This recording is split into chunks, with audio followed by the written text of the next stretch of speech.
अब आप कौन से लोक में जाएंगे अगर आप जब आपकी मृत्यु होती है किसी सांसारिक व्यक्ति की या किसी योगी की, वो किस लोक तक जाता है, वो पूरी साइंस क्या है, वो डिपेंड करता है। ये पूरी प्रकृति का जो बंदोबस्त है फुल प्रूफ है, कोई लूप होल नहीं है इसमें, कोई पागल नहीं बना सकता प्रकृति को, इस पूरी सृष्टि को।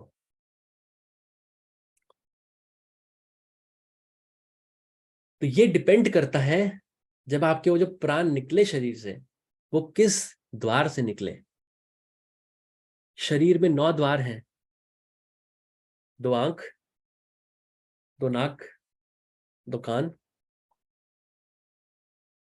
मुंह, प्रजनन विसर्जन के नीचे के 2 स्थान हैं। और योगी के लिए ऊपर के स्थान भी होते हैं, जिसका ब्रह्मरंध्र खुला हो या जिसका सहस्रार खुला हो। तो अब आपके आत्मा, आपके प्राण कहां से निकलेंगे उस पर डिपेंड करता है आपकी आगे की क्या गति होगी, आपको कितनी यातनाएं सहनी पड़ेंगी, आपको कितने सुख का भोग करना पड़ेगा वापस दोबारा आने से पहले। जो लोग हमेशा बुरे व्यवहार में, दूसरे का बुरा करने में, greed, jealousy, hatred, rape, lust, इन सब चीजों में जिन्होंने ये पूरा जीवन बिता दिया,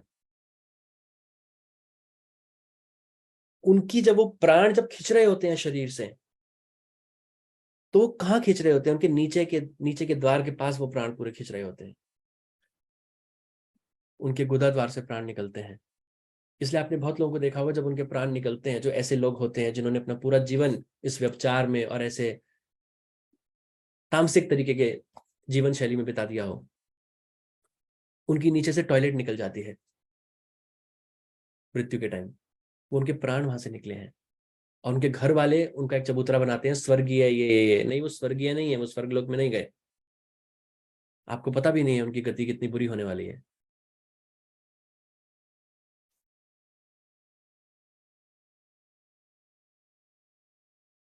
तो ये आपके गुदा द्वार से निकलते हैं।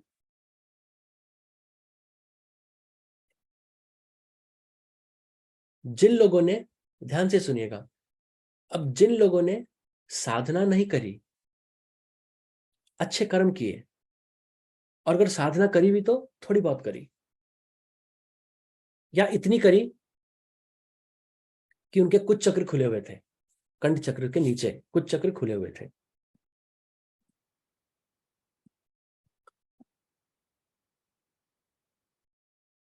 तो उनकी, कभी कभी देखा जाए तो उनकी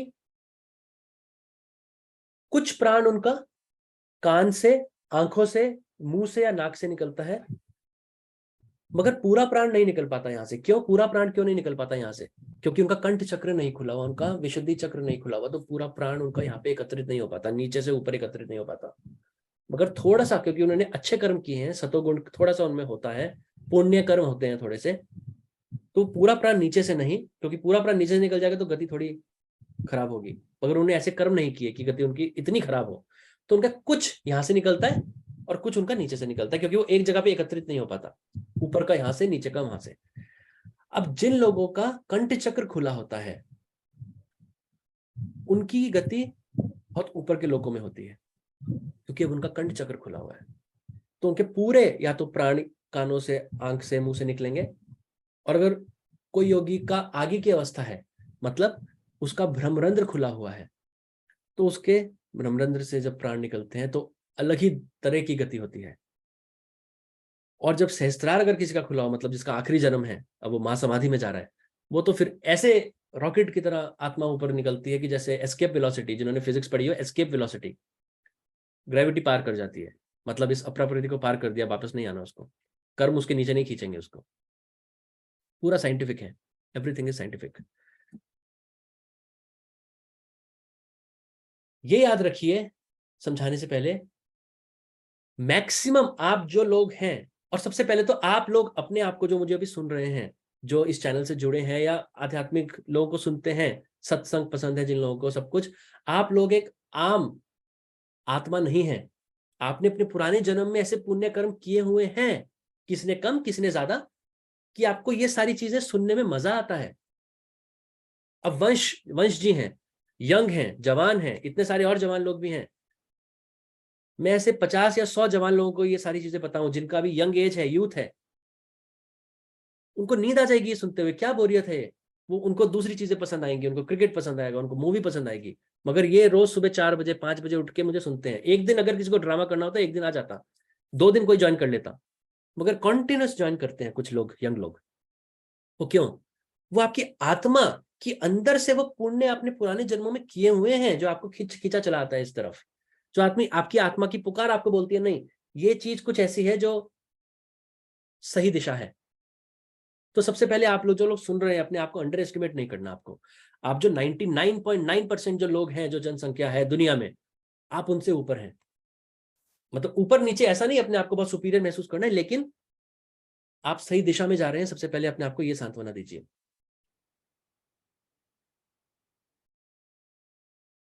एक नॉर्मल इंसान 99.9% जो लोग होते हैं,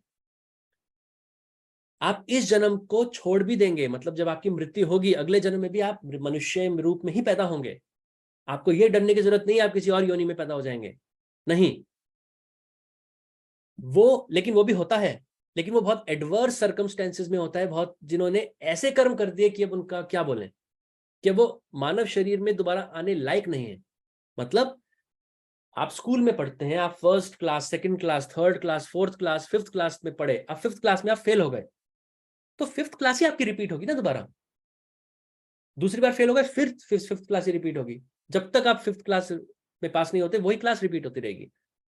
स्कूल ये नहीं बोलेगा कि आपको फिफ्थ क्लास में आप फेल हुए, चलो आपको फिर से किंडरगार्टन या केजी या नर्सरी में डाल देते हैं, नहीं। तो आप एक बार मनुष्य योनि तक आपकी क्वालिफिकेशन हो गई, आपको फिर यहीं पर ही उस टेस्ट को पास करना है। लेकिन आप किसी तरीके से फिफ्थ क्लास तक आ गए, लेकिन अब टीचर को पता चला, अरे इसको तो 1+1 नहीं आता, ये फिफ्थ तो क्या, ये फोर्थ में भी पास नहीं होता, ये थर्ड में भी पास नहीं हो सकता, इसको तो अब नर्सरी में ही डालना पड़ेगा।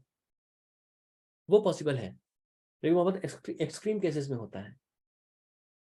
अब जैसे, मैं नाम नहीं लेना चाहता, जैसे दिल्ली में निर्भय केस हुआ था, या ऐसे कुछ केस होते हैं जब एक मनुष्य वो कर देता है जो जानवर प्रवृत्ति का है। भाई मनुष्य शरीर, आपको आपकी कम से कम चेतना कितनी होनी चाहिए कि आपको मनुष्य शरीर मिले? आपकी ऊपर के लेवल की चेतना होगी, ऊपर के चक्रों तक की चेतना होगी, जहां तक आपकी प्रोग्रेस करी होगी, तब तो मनुष्य जन्म मिलना ही है। मगर मिनिमम, सबसे नीचे का स्तर कहां तक हो मिनिमम कि आपको मनुष्य जन्म मिले? मूलाधार चक्र। और मूलाधार चक्र तक होता है सबका। अब कुछ लोग लेकिन इस जन्म में उन्होंने ऐसे वो कर्म कर दिए कि वो जानवर प्रकृति, मतलब मूलाधार चक्र से भी नीचे की चेतना। अब मूलाधार चक्र से भी नीचे की अगर चेतना है, तो अगले जन्म में अब आप मनुष्य नहीं आ सकते, मनुष्य नहीं हो सकते, क्योंकि मूलाधार चक्र से नीचे है ही नहीं मनुष्य योनि में कुछ। अब आपको पशु पक्षी की योनियां, या पेड़ पौधों की योनियां, पेड़ पौधों की भी योनियां होती हैं, या आपको रेंगने रेंगने वाले जो जानवर होते हैं, प्राणी होते हैं, उनकी योनियां मिलेंगी। फिर आपको सीखना पड़ेगा और आप वापस आओगे फिर मनुष्य जन्म में। लेकिन मैक्सिमम लोग, आप रिलैक्स हो जाइए। बहुत लोग कहते हैं ना, अरे अगले जन्म में ये बन जाओगे वो बन जाओगे, नहीं। मैक्स आपको, हाँ, आपने कुछ बुरा किया है, कुछ वो किया है, उस लेवल का बुरा नहीं कि आपको दूसरी योनियां मिल जाए, लेकिन आपने बुरा किया है, किसी का पैसा लिया है, किसी को मारा है, किसी का कुछ किया है, तो आप आओगे मनुष्य जीवन में ही, मनुष्य योनि में ही। हो सकता है आप ऐसे परिवार में पैदा हो कि वहां पैसों का इतना संकट हो कि आप बस, क्या बताऊं मैं, या आपके शरीर में कुछ डिसेबिलिटी हो जाए, या आप हैंडीकैप्ड पैदा हो, वो सब होगा, लेकिन आप मनुष्य योनि में पैदा होंगे। सबसे पहली बात तो ये। अब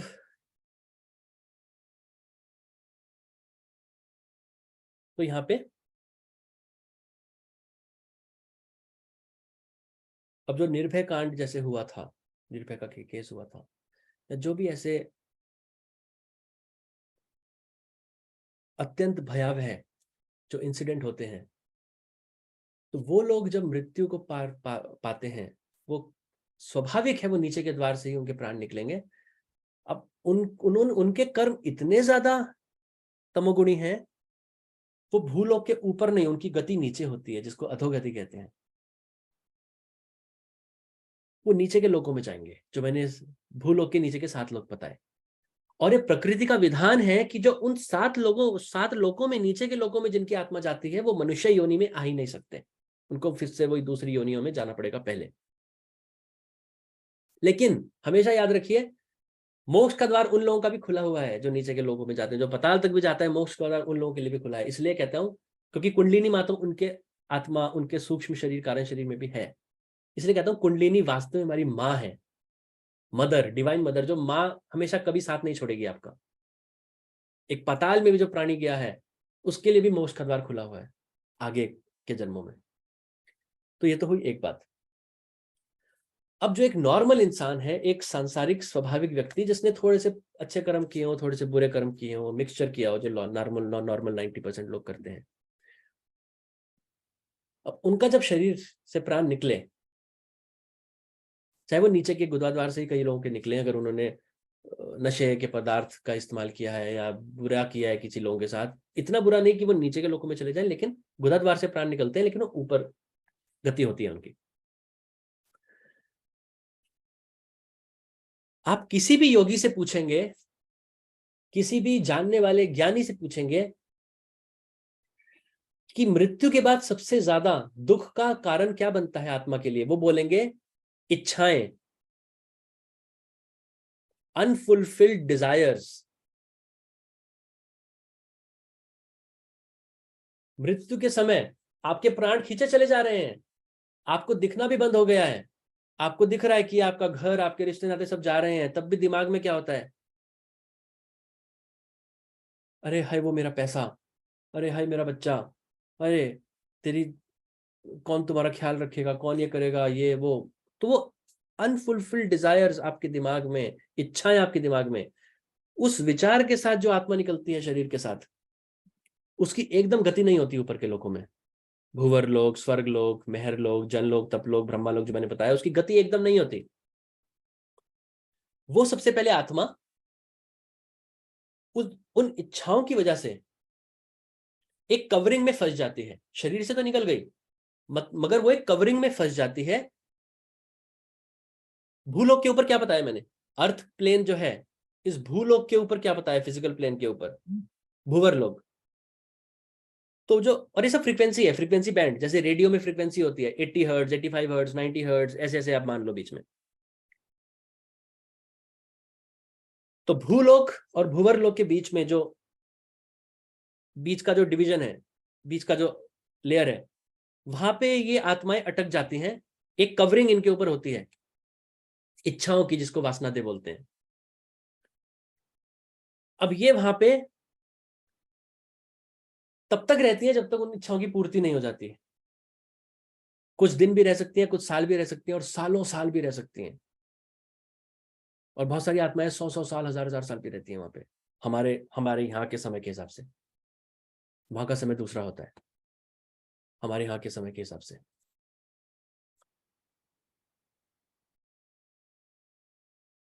तो जब, क्योंकि अब वो ऊपर आपके वो झल्ली चढ़ी हुई है, वो कवरिंग चढ़ी हुई है, जब तक वो कवरिंग हटेगी नहीं, आपका घनत्व कम नहीं होगा आत्मा का।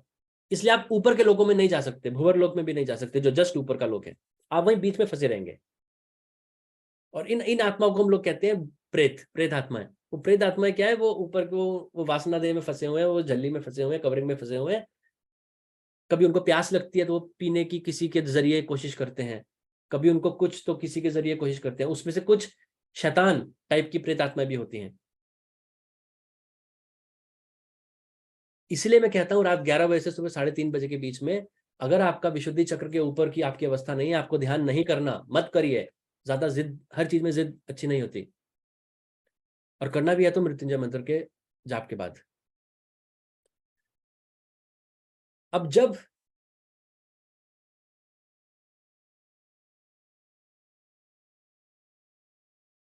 वो इच्छाएं की आपकी पूर्ति हुई, और एक समय के बाद वो झल्ली जब ऊपर से उतरती है, अब आत्मा की ऊपर गति होती है अपने कर्मों के हिसाब से। अब वो या तो भूवर लोक में जाती है, या वो स्वर्ग लोक में जाती है, या वो मेहर लोक में जाती है, जन लोक में जाती है, तप लोक में जाती है, ब्रह्मा लोक में जाती है।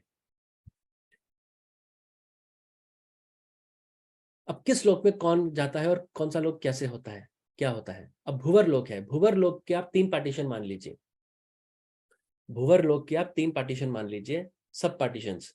भूवर लोक में एक जगह है जहां पर तामसिक शक्तियां रहती हैं। इसको ध्यान से सुनिएगा, बहुत लोग क्या बोलते हैं आजकल यूट्यूब पे, इल्यूमिनाटी, फ्रीमेसन्स, ये वो। मैं भी आप लोगों को थोड़ा बहुत बताता हूं, लेकिन वही सब कुछ नहीं है। जेस्यूट्स, वेटिकन, रेप्टिलियंस, ये वो सब कुछ नहीं है। अनुनाकीज, वो सब कुछ नहीं है। उनके ऊपर कुछ ऐसे दूसरे नॉन फिजिकल वर्ल्ड में कुछ ऐसी तामसिक शक्तियां हैं जो उनको कंट्रोल करती हैं। जैसे पुराने जमाने में असुर और सुरों की लड़ाई होती थी, देवी और देवी देवताओं, राक्षसों की लड़ाई होती थी, वो सेम वही है। उनको एक अपना भुवर लोक में एक स्थान अपना मिला हुआ है, वो वहां पे रहती हैं। और उनका रहना भी वहां महत्वपूर्ण है, क्योंकि वो अपरा प्रकृति का वो पार्ट है। अपरा प्रकृति का मतलब द्वंद्व, सुख दुख, हार जीत, अच्छा बुरा। तो अगर वो बुरा ही नहीं होगा तो वो फिर अपरा प्रकृति कैसे रह गई? वो तो फिर सतोगुण प्रधान हो जाएगा। जैसे एक मूवी के अंदर विलेन भी होना जरूरी है, ऐसे ही वो लोग अपरा प्रकृति में उनका एक पार्ट है। तो वो वहां पे रहती हैं, उनकी कुछ शक्तियां होती हैं, लिमिटेड होती हैं पर काफी शक्तिशाली होते हैं वो। तो एक पार्ट उनका हुआ भुवर लोक के अंदर। एक होता है बीच का पार्ट जहां पे वासना दे छोड़ने के बाद वो सोल्स जाती हैं, वो आत्माएं जाती हैं जिन्होंने कोई अच्छे काम नहीं किए, नॉर्मल तमोगुण प्रधान है जिनमें। उसको नर्क भी आप बोल सकते हैं। वहां पे उनको सारी यातनाएं, पनिशमेंट्स, वो सारी चीजें मिलती हैं अपने कर्मों के हिसाब से। एक पार्ट होता है भूवर लोक में ही, तीसरा पार्ट मैं बता रहा हूं। एक हुआ जहां तामसिक शक्तियां रहती हैं, एक हुआ जहां वो सोल रहती हैं जिन्होंने बुरे कर्म किए हैं, पुण्य कर्म नहीं किए, तमोगुण प्रधान है जिनमें, वो नरक में जाती हैं। वो उसका बीच का लोक आप मान सकते हैं, भूवर लोक में बीच का पार्टीशन। और एक तीसरा जो भाग है उसमें यमराज रहते हैं, जो कहते हैं ना यमराज आए आ गए हैं लेने, वो वास्तव में होता है। वहां पर वो जगह है उनकी, और वो प्रकाश से पूरी प्रभावित है, और वो बहुत अच्छी जगह है। और वहां पे ये जो नर्क में सोल जाती है वो वहां पे नहीं जा सकती। वहां पे उनको लेखा जोखा वहां से तय होता है कि इसको कितनी यातनाएं सहनी है, किस तरीके की यातनाएं सहनी है, और कब उसका दोबारा से फिर पुनर्जन्म हो सकता है। तो वहां पे यमराज होते हैं, वहां पे धर्मराज भी होते हैं।